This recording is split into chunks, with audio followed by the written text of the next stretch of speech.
తెలంగాణ మాజీ ముఖ్యమంత్రి BRS party అధినేత కల్వకుంట్ల చంద్రశేఖరరావు గారు నో ఎంట్రీ బోర్డు పెట్టిండు.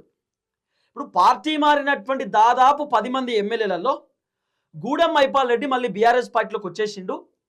గూడెం మైపాల్ రెడ్డిని కేసీఆర్ యాక్సెప్ట్ చేసిండు. ఎందుకంటే గూడెం మైపాల్ రెడ్డి కేసీఆర్ గురించి బీఆర్ఎస్ పార్టీ గురించి ఎక్కడ కూడా బ్యాడ్గా మాట్లాడలే. కేసీఆర్ని విమర్శించలేదు, కేటీఆర్ని తిట్టలేదు, బీఆర్ఎస్ పార్టీని తిట్టలేదు. ఆయన కాంగ్రెస్ పార్టీలోకి జాయిన్ అయ్యిండు. ఆయన కాంగ్రెస్ పార్టీ నచ్చలేదు, మళ్ళీ బీఆర్ఎస్ పార్టీలోకి వచ్చేటటువంటి కార్యక్రమం చేసిండు. మున్సిపల్ కార్పొరేషన్ ఎన్నికలలో Gudem Mypal Reddy out right BRS పార్టీకి సపోర్ట్ చేసిండు. తను ఏ పార్టీలోకి వెళ్ళైతే గెలిచిండో అదే పార్టీకి గూడెం మైపాల్ రెడ్డి ఫుల్ ఫెడ్జ్గా పనిచేసేటటువంటి కార్యక్రమం చేసిండు. అయితే పార్టీ మారినటువంటి మిగిలినటువంటి 9 మంది ఎమ్మెల్యేలు వాళ్ళు గెలిచిందేమో బీఆర్ఎస్ పార్టీలో, ఉన్నదేమో కాంగ్రెస్ పార్టీలో. మొన్న మున్సిపల్ కార్పొరేషన్ ఎన్నికలకు సంబంధించిన వ్యవహారంలో కూడా ఈ 9 మంది ఎమ్మెల్యేలు కాంగ్రెస్ పార్టీ కోసమే పనిచేసిరు, కాంగ్రెస్ గెలవడానికి కృషి చేసిరు.